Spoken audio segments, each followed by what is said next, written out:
Be confident, be bold, be authentic, but don't forget to take action. This is Ordinary to Badass, where our stories empower women to step into the spotlight of their own lives and pursue what they're truly passionate about. It's time to step into the arena and become more than just extraordinary. It's time to become a badass with your host, Marie Sonneman.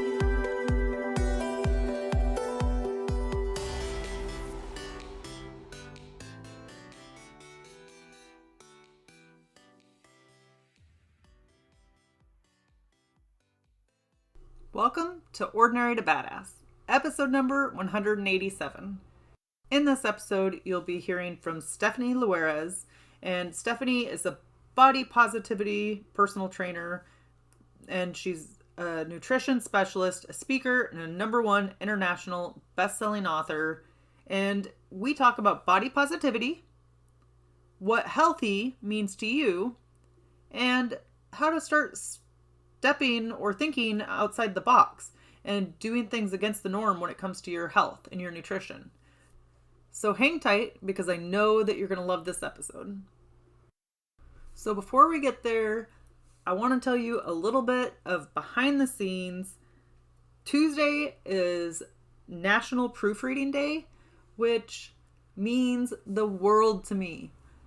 So in case you weren't aware, I do have a book coming out, A Woman's Guide to Taking Your Finances from Ordinary to Badass. Step into your financial freedom and secure your future wealth. I cannot wait. It is going to come out in April. But here's the thing. I am so stinking excited. And I wouldn't be publishing a book if I didn't have people to proofread it, right? So it means the world to me that I had 2 different people that proofread the book for me and helped me so I don't sound ignorant or nobody likes to read a book and then see a bunch of grammatical errors or mistakes. While I never have thought that I was a bad writer, there was a lot that I had to learn from this process. So definitely stay tuned, because the book will be on pre-order soon, but I'm super excited and just thought I would kind of keep you in the loop, because most of 2021 my book was with the editors. So now that it's done and I'm just wrapping up my final editing and getting ready to put it out there, I'm just excited. And of course, I'm grateful to have you on this journey with me. So with that, let's go ahead and get to the episode.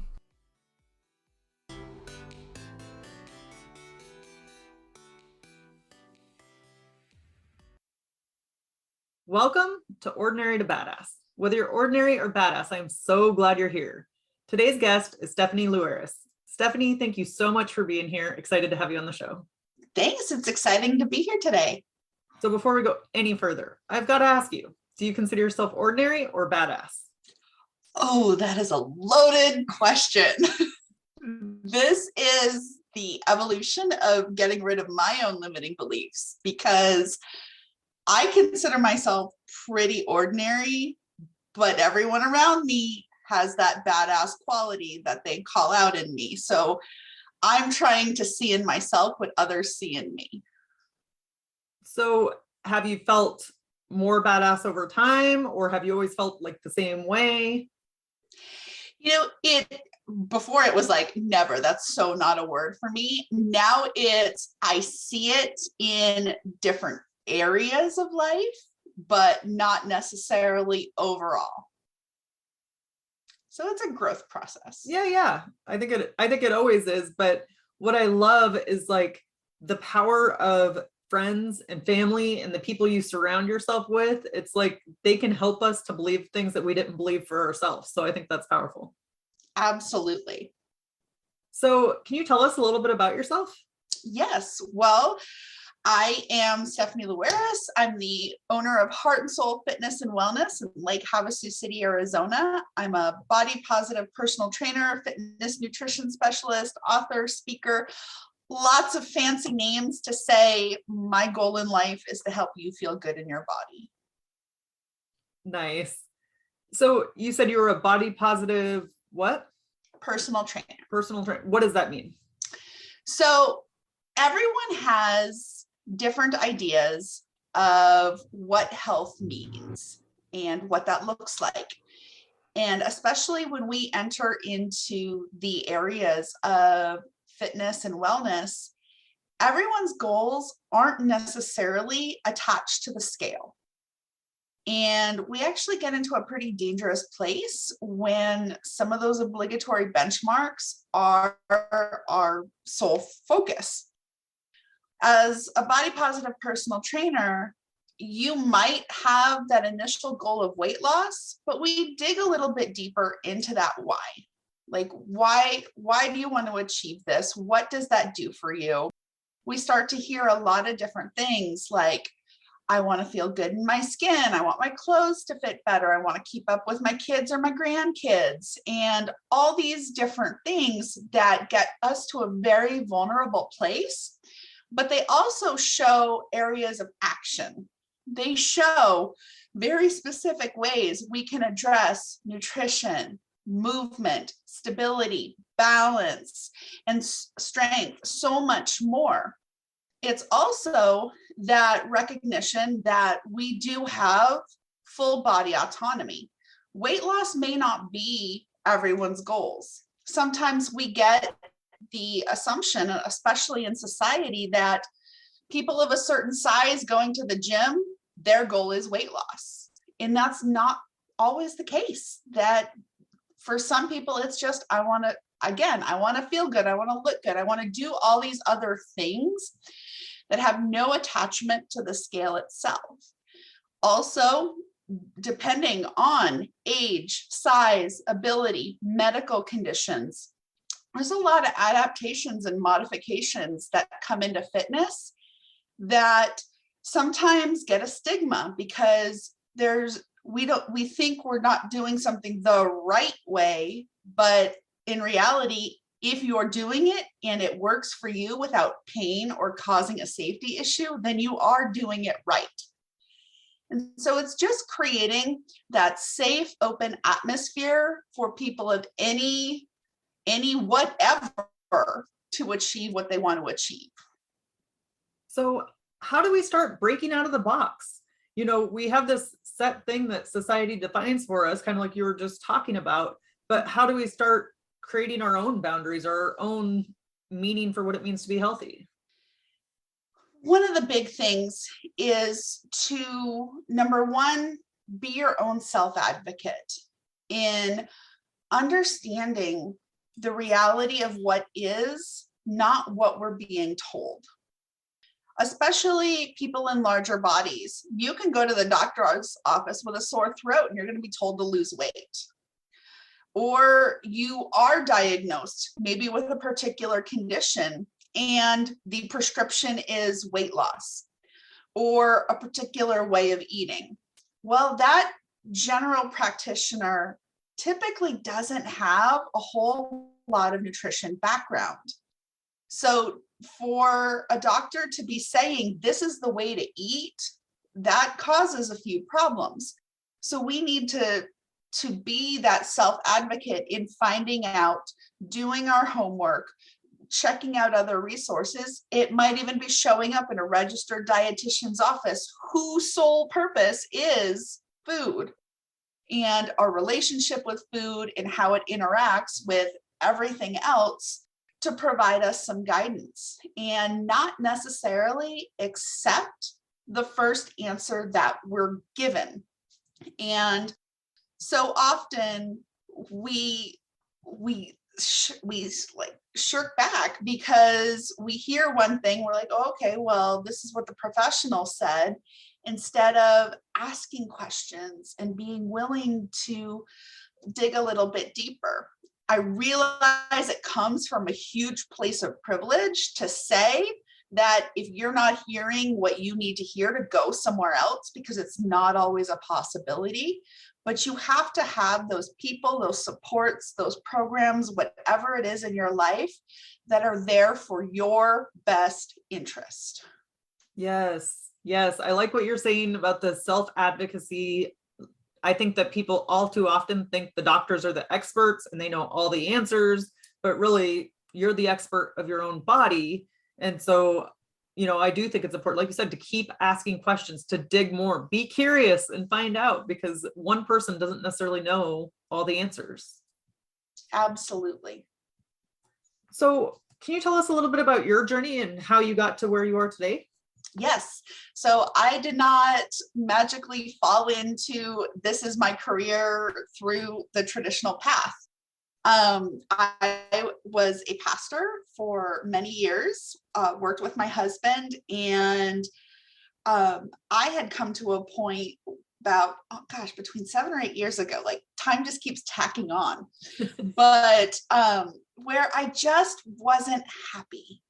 And things look great on the outside. Like, you've got this amazing position, employees, all these things, like life should be perfect. But things didn't quite feel right. I was also at my largest size ever. No, I should say that I was put on my first diet at 5 years old. If there's a diet out there, I've done it, I've tried it, I've gained and lost weight, probably plus interest. But I had come to that point. Yes, I'm at my highest weight, but no, dieting is not the answer. Clearly, something's not working. And so I looked around and I'm like, well, what can I do? What is something that is feasible, that is possible? And it was starting with a 6-ounce cup of water, setting a timer, going across the office, filling up the water, and coming back multiple times a day. Then the habits continued. Okay, what can I do next? That's super simple. Well, instead of going through the drive-through twice a day, I'm going to cook at home. Doesn't matter what I'm going to cook at home, but I'm going to cook. Then it's, well, let's start to pay attention to what I'm preparing. How does this make us feel? What kinds of things can we adjust? Those little steps there, I had already started to feel better. I had started to lose some weight. So I get in my head, well, now's the time for exercise. But 200 pounds heavier than I am today, I was pretty close to losing my mobility. And so in my mind, the only thing I could do was walk. So it was walk to the end of the street and back, and I wanted to die. And I did it in flip-flops because putting on real shoes would just have been too much work. But that first walk from I want to die then became around the block, around the neighborhood, and further and further. As I built up that endurance and stamina, I get the idea, I wonder if I can run. Now, I'm the girl that fakes sick in gym class, so running, not going to happen. But so like 50 yards down the road's a stop sign, run to the stop sign. Again, it's that I want to die, but also in that something lit up. And I'm like, I like this. I got to figure this out. This fat girl running thing is for me. So I go home, do all the research, break it down as to what that looks like. And again, it's taking those small bits and building up. It became 5Ks, 10Ks, half marathons, marathons. I had a crazy friend convince me to try triathlon. That's my jam now, is long course triathlon, working towards an Ironman. And all of this was just those little tiny steps over and over and growing on it. Without intentionally dieting, I lost over 200 pounds. I also, at the same time, because I believe in looking at the whole person, you can't change just that physical area without having an impact on your emotional health and your spiritual health. So through all of these physical changes, my emotional health, I'm cleaning that up. I have PTSD.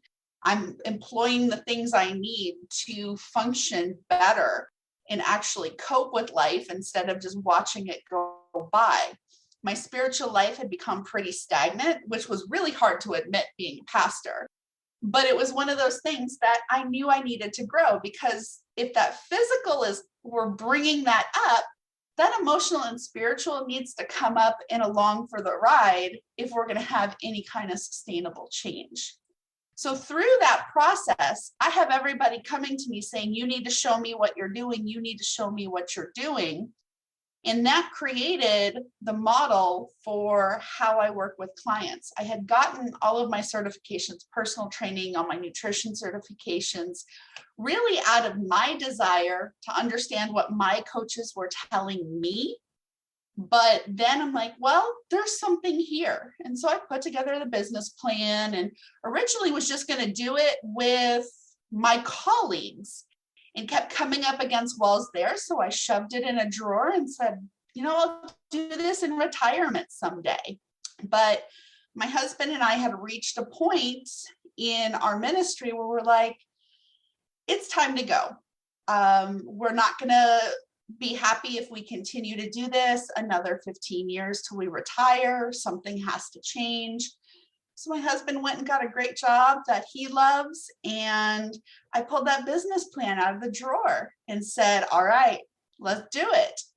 And I know for me, I would not have the confidence to do that, not going through this journey, because I didn't have that faith in myself, that reasoning in my ability that this was viable. So it was one of those timing things that I had to go through the change before I knew this was a possibility. There are so many great nuggets in what you just said, like so much that I want to unpack. One thing that I like that you were talking about was how you gave yourself grace. You did things and almost in a sense, it was like, F it, I'm going to do it my way. Like I'm going to do whatever I want to do. And specifically like how you talked about going out to eat and then changing that to allowing yourself to cook at home, but whatever the heck you wanted. And then, and then from there, like moving healthier. I think that sometimes we put all this pressure on ourselves. Like we have to go from like 0 to 100 immediately instead of just like making small incremental changes. How do you think that helped you towards your goal?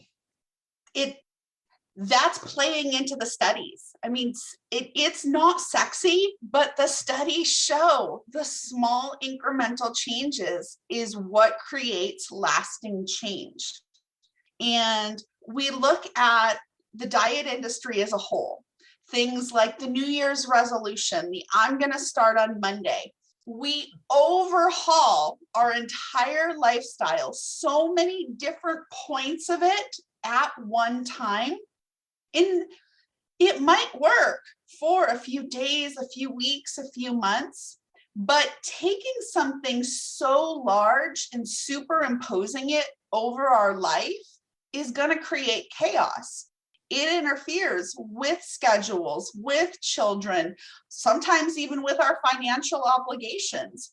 And so it's one of those things that how can we take our life and fit it into someone else's structure? That's not the best way to approach it. But by breaking things down to the very smallest bits and introducing it into the life you have, it's not a big adjustment. It's not something that's taking your time away, that's causing big shifts in relationships, in your checkbook, in everything else. So the hard part is you don't see the instant results. You don't see the instant transformation. Everything comes in hindsight when you look at how all of this has snowballed into amazing change. Yes. And previously, I had Deontay Young on the podcast, and he talked about how he wanted to start a health journey and start working out, and he just couldn't bring himself to do it. But he loved McDonald's, and McDonald's just so happened to be in the gym parking lot. So first he was like, okay, let me just grab McDonald's and go to the gym parking lot and eat my food there in front of the gym. And so he did that for a week. And then eventually I'll go in for 5 minutes, after having the McDonald's or whatever. And then he kind of went away from it just because he started that first habit of associating it with something he liked. It is. And that's one of the huge concepts from Atomic Habits is that if then thing, that if I do this, then I'm going to do that, and starting to anchor those habits together so that we have something that's driving us there. We really want the McDonald's, but if I go to McDonald's, then I'm going to work out. And then eventually that reward at the beginning sometimes doesn't seem as exciting. And we're willing to engage in the habit that's already started. Yes. Sometimes it's just like a little trick, we do with our mind, and then it changes things completely. Absolutely. So earlier you kind of talked about the dreaded D word, about diet and all this diet culture stuff. How can we get out of doing traditional diets? For me, when I work with people around nutrition, I come from the camp of intuitive eating and mindful eating. And that is a place where we really buck against the $74 billion a year diet industry, where somebody's going to hand you this diet and calorie plan and tell you this is how to eat. When we look at nutrition, there's so much more to it than the food we're consuming. And because food has so much attached to it, there's emotional attachment, there's family, there's tradition, there's enjoyment, there's coping, there's so much there. But at the very base of it is taking the rules out of it, taking the morality out of food. Food is not good or bad, healthy or unhealthy. Food is food. It's what we do with food that can be destructive based on how we're consuming it, how we treat ourselves when we consume it, and so on. So it really comes back to taking those obligatory rules off the table. Like, who told you you can't eat past 8 p.m.? Or who told you have to eat this certain way? Like, why? And getting back to those innate cues that we were born with: hunger, satisfaction, fullness. Like, consider a toddler. They'll have a plate of food, they'll eat what they want, they know what they like, they know what they don't like, and when they're done, and they may have left a ton of food on their plate, or they may have cleaned it. But it really is that place of coming back to trusting our body instead of the noise around us, because our body will communicate what we need, what feels good, what doesn't feel good. When do I need to consume this, or do I not need to make the choice to eat this? And so it looks different for every single person. So I am one of those people that have not traditionally been good at paying attention to my body, or paying attention to the signals that it's giving me, whether it's hunger, whether it's anger, anxiety, like I just always tried to shove it away. I'm getting better at it. But for the person that's like that and has a tough time paying attention to their body and knowing when they're hungry, or when they should go work out, or just different things that their body is telling them, what would you say to them? That first, we need to be patient with ourselves, which is not an easy thing, because we think that we can force our body to do what we want and get the results we need. But the very base of it is coming back to awareness and intentional action. And for those of us that maybe have dieted for a long time, or haven't really had a great relationship with food, a lot of those innate cues, that hunger, that satisfaction and fullness, it's not very apparent to us. And we almost have to relearn it. And it's having that patience with ourselves to start to do some practical things. Take a deep breath and, feel the seat you're sitting in. Do a little body scan, what's tense, what feels good? Do I need some water? Am I hungry? When was the last time I ate? Just starting to really come into that present moment. And then taking it that step further of, what do I need right now? And so that means when we're sitting down with food, we can't answer the question of what I need right now if we're on the computer, if we're on the phone, if we're watching TV, if we're engaged in anything else, but focused on what we're doing and separating ourselves from everything else and enjoying that mindful eating experience. What does your food taste like? What does it look like? Is it a good temperature? What's the mouth feel? What's the texture of that food? And really coming back to the experience that bringing something external into us, what's the effect is that it's having on our body. So what comes to mind to me when you say that is enjoying our food. That can be hard. That can be absolutely, and we feel guilty sometimes, mm-hmm. even if it's completely okay, to have the brownie, to have whatever you want to have, but then you have that guilt that pops up. What do you tell your clients when they have that guilt or that shame when it comes to food? We have to start to unpack that. Like, where does that guilt come from? What does that look like for you? Because a lot of it is those internal messages that we have brought in about food, that this is bad, that I can't have this. And there's been some form of restriction along the line. So we counteract those negative thoughts by just trying to approach things from that place of neutrality looking at it almost as a scientist. And how does this make me feel? Does it hurt my stomach? Does it give me energy? Does it make me sluggish? Do I have a reaction to it? Is this a food I can't even tolerate? But really backing away from that shame spiral that we get into, because there's nothing wrong with a salad. There's nothing wrong with a brownie.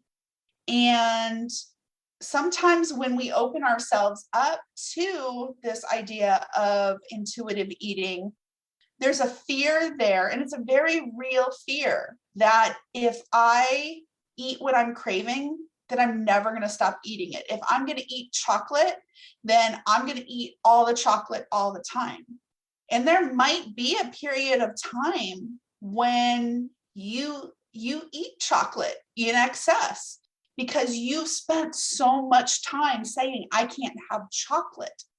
But there does come around that point, if we're practicing that pause, if we're starting to cultivate that awareness with our body, that we're going to find that point that, no, chocolate's enough right now. I want this. This better serves me. And we really then start coming into that place of eating a balanced diet, of getting the nutrients we need through a large amount of varied foods. Yeah. And I mean, I think that's where the diet industry has gone wrong. Mm-hmm. Like, all they talk about is the dang food on the plate, like what food you should be eating, but they don't talk anything about like the mental game or the mindset or the tricks you can do. It's all about the food on the plate. And it's like, that's not really solving the root of the problem. Right. And, we go so often from that feeling of shame and guilt, like this food is bad, then I'm bad because I ate this food. But then it even goes deeper to, I'm bad, I'm this horrible person. And we go on this huge downward spiral. But if we were really on that level playing field, that food is neutral, then we're able to get that validation that sends us up or sends us down from other places. Which, yeah, so important. That's a huge takeaway. To beers, I say rewind that, listen to it again. So, Stephanie, something I wanted to go back to earlier, you talked about your journey and being a pastor, and then you felt like your spiritual life was dormant or stagnant. And I've experienced something similar, but I'm in law enforcement. And when I first joined, I completely lost my confidence. So other people would look at me and be like, oh, she's a badass. And I felt like anything but a badass. Like I felt like a fraud or imposter. And so I wanted to talk to you about that, to take us back to that time in your life when you were feeling like you were spiritually stagnant. And what were you feeling inside, and how did you overcome that and move past that? So in that place where I started, where I wasn't happy, where things looked great on the outside, but I was just surviving. And, I talk about that stagnant spiritual life because I was doing the bare minimum for everyone else. I would do just enough to preach on Sunday, to lead the Bible studies, to do the things that served everyone else. I wasn't feeding into myself the things I needed to grow, that I personally needed to cultivate that relationship, that spiritual relationship. And for me, in everything that I do, whether it's physical, emotional, or spiritual, accountability is a huge thing for me. And it's like a dirty word. Everyone hates accountability because, again, we have that idea of what that looks like.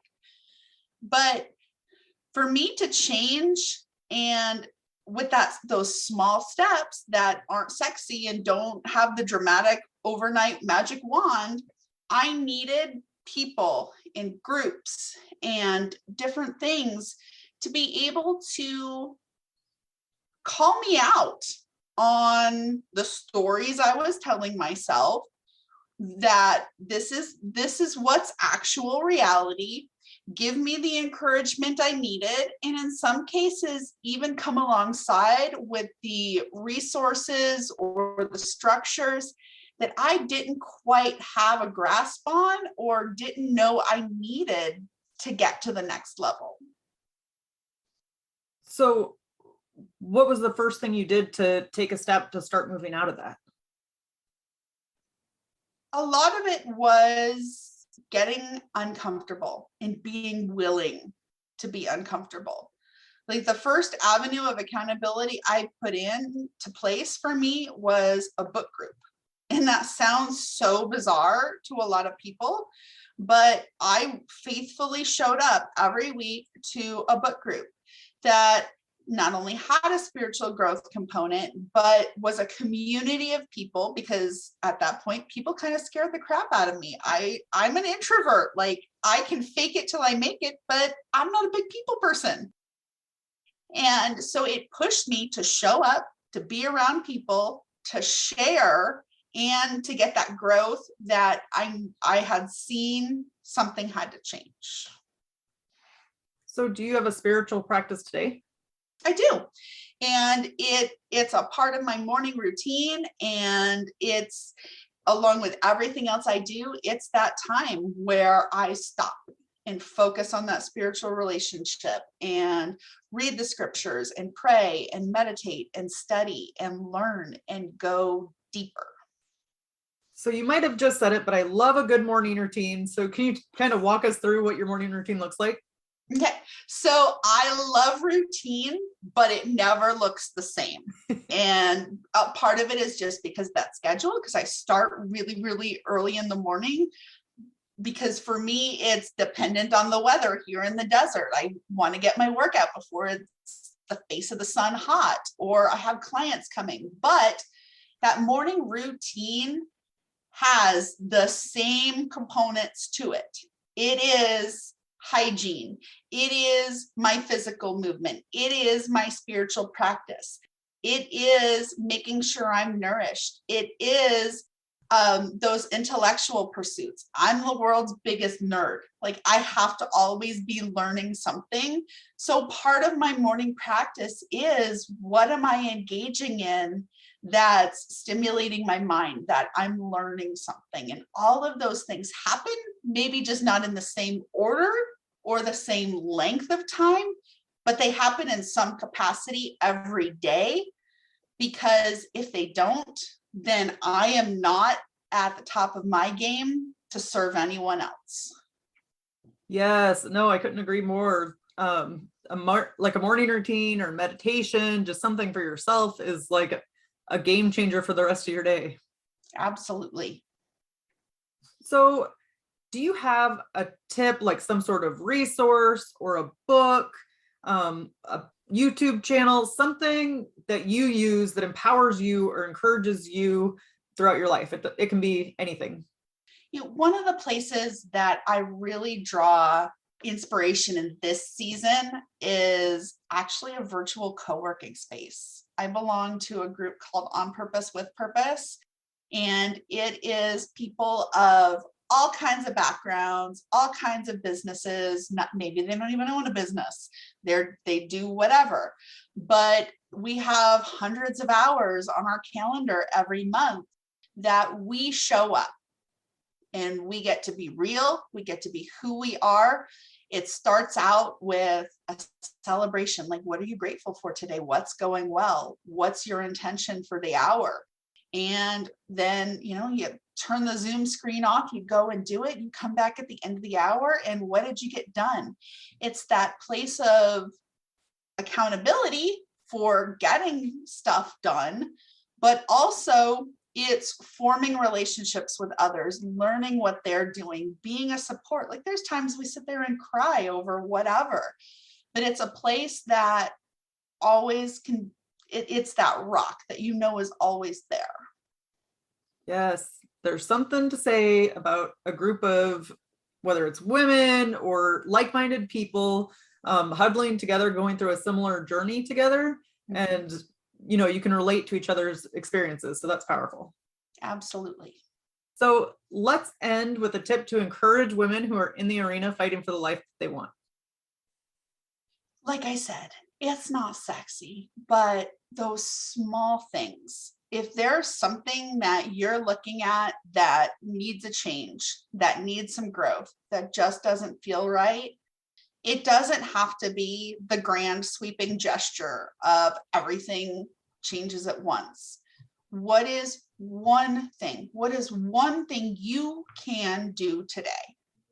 And it might be the cup of water, or putting the shoes by the door, or even just making a calendar appointment with yourself.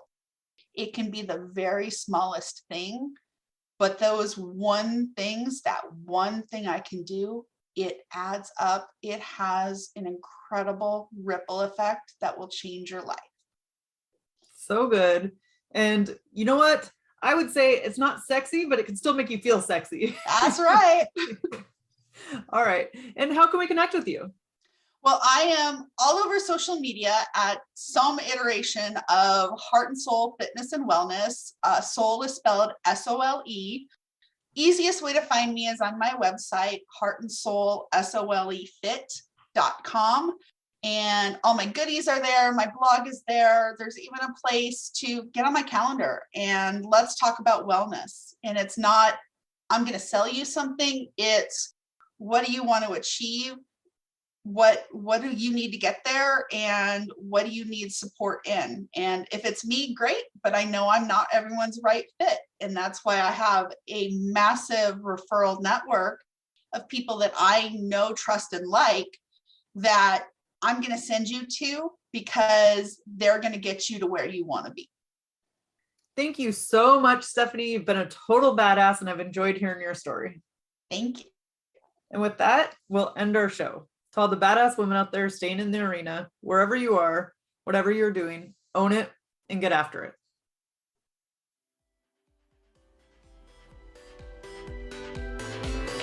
Now that you've listened to this episode of Ordinary to Badass, we want to hear from you. Go to our website, ordinarytobadass.com/podcast, and submit your own experience on how you took your life from ordinary to badass, and get the chance to be on a future spotlight episode of the show. That's ordinarytobadass.com/podcast. While you're waiting for the next episode of the show, wipe off the sweat, dust off the dirt, and get back in the arena.